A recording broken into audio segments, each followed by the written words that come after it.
June 20ರಿಂದ ಆರಂಭವಾಗಲಿರುವ ಮಹಾರಾಜ trophy ಕೆಎಸ್ಸಿಎಟಿ 20 ಟೂರ್ನಿಗೆ ಸಿದ್ಧತೆ ನಡೆಸುತ್ತಿರುವ ಮೈಸೂರು ವಾರಿಯರ್ಸ್ ಫ್ರಾಂಚೈಸಿ ಬೆಂಗಳೂರಿನ ಜಸ್ಟ್ ಕ್ರಿಕೆಟ್ ಅಕಾಡೆಮಿಯಲ್ಲಿ ವಿಶೇಷ ಪ್ರತಿಭಾನ್ವೇಷಣೆ ಶಿಬಿರವನ್ನು ಆಯೋಜಿಸಿತು. ರಾಜ್ಯದ ವಿವಿಧ ಜಿಲ್ಲೆಗಳಿಂದ ಆಗಮಿಸಿದ್ದ ಒಟ್ಟು 213 ಯುವ ಕ್ರಿಕೆಟಿಗರು ಆಯ್ಕೆ ಪ್ರಕ್ರಿಯೆಯಲ್ಲಿ ಭಾಗವಹಿಸಿ ತಮ್ಮ ಕೌಶಲ್ಯ ಪ್ರದರ್ಶಿಸಿದರು. ಬ್ಯಾಟಿಂಗ್, ಬೌಲಿಂಗ್, ಫೀಲ್ಡಿಂಗ್ ಹಾಗೂ ಫಿಟ್ನೆಸ್ ವಿಭಾಗಗಳಲ್ಲಿ ಆಟಗಾರರ ಸಾಮರ್ಥ್ಯವನ್ನು ಪರೀಕ್ಷಿಸಲಾಯಿತು. ಈ ಶಿಬಿರದಲ್ಲಿ 68 ಆಲ್ರೌಂಡರ್ಗಳು, 63 ಮಧ್ಯಮ ವೇಗದ ಬೌಲರ್ಗಳು, 45 ಬ್ಯಾಟರ್ಗಳು, 20 ವಿಕೆಟ್ ಕೀಪರ್ಗಳು ಹಾಗೂ 17 ಸ್ಪಿನ್ನರ್ಗಳು ಪಾಲ್ಗೊಂಡಿದ್ದರು. ಯುವ ಆಟಗಾರರ ಪ್ರದರ್ಶನವನ್ನು ಮೈಸೂರು ವಾರಿಯರ್ಸ್ ತಂಡದ ಮುಖ್ಯ ಕೋಚ್ ಆರ್ಎಕ್ಸ್ ಮುರಳೀಧರ್, ಸಹಾಯಕ ಕೋಚ್ ವಿಜಯ್ ಮದ್ಯಾಲ್ಕರ್ ಹಾಗೂ ಫ್ರಾಂಚೈಸಿ ಮಾಲೀಕ ಅರ್ಜುನ್ ರಂಗಾ ಅವರು ನೇರವಾಗಿ ವೀಕ್ಷಿಸಿದರು.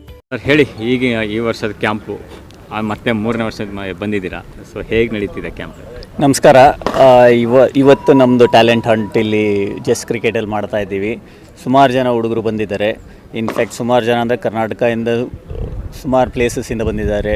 ಧಾರವಾಡ, ರಾಯಚೂರು ಕಡೆಯಿಂದ ಎಲ್ಲ ಬಂದಿದ್ದಾರೆ. ಸೊ ಟ್ಯಾಲೆಂಟ್ ನೋಡ್ತಾ ಇದ್ದರೆ ದೇರ್ ಇಸ್ ಎನಫ್ ಟ್ಯಾಲೆಂಟ್ ಎಲ್ಲ ಕಡೆಯೂ. ಅವ್ರಿಗೆ ಹುಡುಗರಿಗೆ ಆಪರ್ಚುನಿಟಿ ಸಿಗಬೇಕು.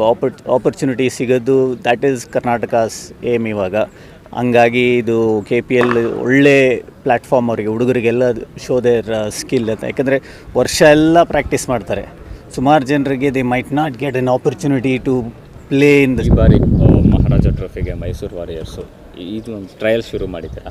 ಸೊ ಇದರಲ್ಲಿ ಎಷ್ಟು ಜನ ಬಂದಿದ್ದಾರೆ, ಎಷ್ಟು ಜನ ಸೆಲೆಕ್ಟ್ ಮಾಡ್ತೀರಾ? ಎಲ್ಲರಿಗೂ ನಮಸ್ಕಾರ. ನನ್ನ ಹೆಸರು MR ಸುರೇಶ್. ನಾನು ಮೈಸೂರು ವಾರಿಯರ್ಸ್ ತಂಡದ ಮ್ಯಾನೇಜರ್ ಆಗಿ ಕಾರ್ಯನಿರ್ವಹಿಸ್ತಾ ಇದ್ದೇನೆ. ಪ್ರತಿ ವರ್ಷದಂತೆ ನಾವು ಟ್ಯಾಲೆಂಟ್ ಹಂಟ್ ಅಂತ ಮೈಸೂರು ಮತ್ತು ಬೆಂಗಳೂರಿನಲ್ಲಿ ನಡೆಸೋರಿದ್ದೇವೆ. ಈ ದಿನ ಜಸ್ಟ್ ಕ್ರಿಕೆಟ್ ಅಕಾಡೆಮಿಯಲ್ಲಿ ಮೈಸೂರು ವಾರಿಯರ್ಸ್ ತಂಡಕ್ಕೆ ಟ್ಯಾಲೆಂಟ್ ಹಂಟನ್ನು ಇದೀಗ ನೀವು ಇಲ್ಲಿ ನೋಡ್ತಾ ಇದ್ದೀರಿ. ಸುಮಾರು 200 ಜನ ಆಟಗಾರರು, ಎಲ್ಲ ವಯೋಮಿತಿ ಅಂದರೆ 19 ವರ್ಷಕ್ಕಿಂತ ಮೇಲ್ಪಟ್ಟಂಥ ವಯೋಮಿತಿಯ ಆಟಗಾರರು ಇಲ್ಲಿ ಬಂದಿದ್ದಾರೆ.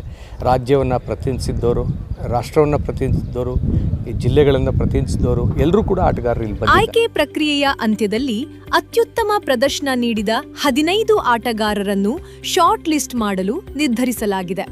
ಆಯ್ಕೆಯಾದ ಆಟಗಾರರ ಹೆಸರುಗಳನ್ನು ಮಹಾರಾಜ ಟ್ರೋಫಿಯ ಮುಂಬರುವ ಹರಾಜು ಪ್ರಕ್ರಿಯೆಗೆ ಪರಿಗಣಿಸುವಂತೆ ಕೆಎಸ್ಸಿಎಗೆ ಶಿಫಾರಸು ಮಾಡಲಾಗುತ್ತದೆ.